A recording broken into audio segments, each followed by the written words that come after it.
It's time for really quick equity and excellence in teaching tips. I am your host, Michelle Singh, an educator, professor, author, student, and mother.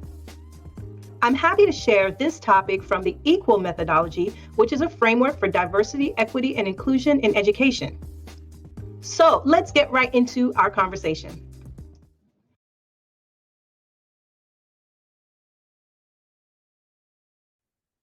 Runberger says that students' achievement and character are shaped by the culture around them. So have you ever thought about what aspects of the culture of your school and classroom positively shapes your students? When I was in high school, we had this program called the Advanced Academic Internship Program. Students who were part of this program got time in their class schedule to intern in places that were tied to their future careers. I was part of this program. And when I became a teacher, the schools I taught in had mentoring groups that met with boys and girls after school. Students, especially students of color, had role models who were part of these groups that served as shining examples of who the students hoped to become. Furthermore, in the gifted and advanced placement programs of the schools where I taught, they did have Black teachers, and I was one of them. So I can confidently say the culture of the schools and the classrooms that I was part of positively shaped the students in these settings. Alliance for Education Solutions tells us that a school's culture is always at work, either helping or hindering learning. It influences every decision and action in the school, from the leadership style of the principal to the way teachers choose curriculum materials and interact with their students. The classroom culture can impact the learning experiences for students, what their parents and their families experience, what the teachers and administrators feel, and what stakeholders, other stakeholders, whether they're partners or staff or volunteers or whomever, what they see. The culture plays a role in engagement and achievement and in motivation. So here are 3 ways to work the culture into the learning experience. Tip number 1 is the content should be inclusive. So consider including texts and stories and visuals and experiences of underrepresented groups.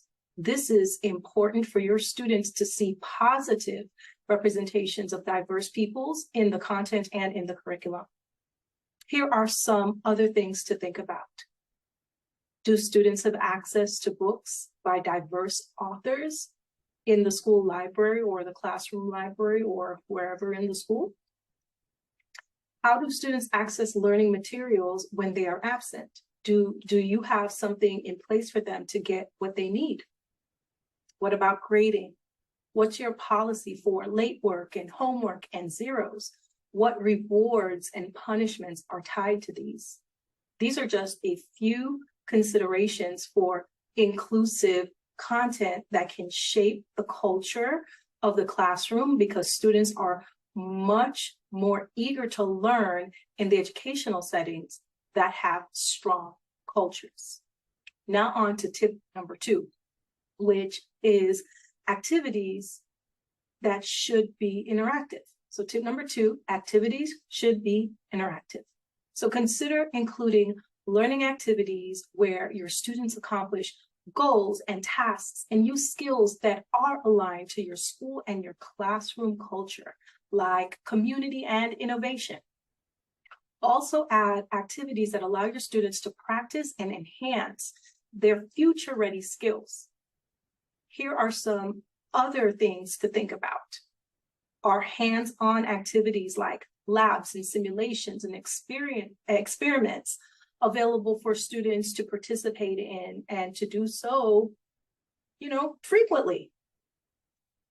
What about The social activities like ceremonies and competitions and sports and extracurriculars and other events, parents and family nights and things like that. Do students willingly take part in these types of activities, or do they encourage and empower other students who do? Are social activity like these even available for students to interact with each other, and not just students, stakeholders too? So when you're looking at the culture in the school and classrooms, these are just some of the things that come to mind that can affect the productivity and the satisfaction of students and teachers and anyone who's involved in the learning process, parents included, right? So let's move on now to tip number 3. Tip number 3 is stakeholders should be involved. So consider adding expert experiences that are related to the content as part of the learning process, right? Through guest speakers and virtual field trips and parent participation and even community contributions. Here are some things that you can think about. What about internships and apprenticeships, right? Do students get these as part of their learning experience, their participation in the school? Are mentors accessible to students? Do students get to see or experience what's outside of the walls of the classroom? Do students even have role models who look like them? So when the culture of the school and classroom builds relationships with stakeholders, this can affect the motivation and the achievement of students who benefit from stakeholders who are willing to invest in the success of these students. So we have just talked about 3 tips, right? We've just talked about 3 tips that relates to the school culture and how it impacts learning for all stakeholders who are involved, and how to work the culture into the learning experience. So tip number 1 was that the content should be inclusive. Tip number 2 is that the activities should be interactive. And tip number 3 is that stakeholders should be involved. And with that, we're at the end of our conversation about classroom culture and its impact on the learning for all stakeholders. But before we go, I want to share this last thing with you. Authors Deal and Peterson stated that school cultural patterns are highly enduring. They have a powerful impact on performance, and they shape the ways people think, act, and feel. So take a moment to consider how your classroom culture has impacted your students' performance. Do you see a relationship between the culture in your classroom and your students' engagement? The next move is on you. So let's put these ideas to work. Take time to implement and time to reflect. And don't forget to join the conversation. I invite you to share your thoughts and progress with our community online at LCT-E Learning. You may even use the hashtag #LearnWithLCT-E. We look forward to engaging with you. Thank you for watching.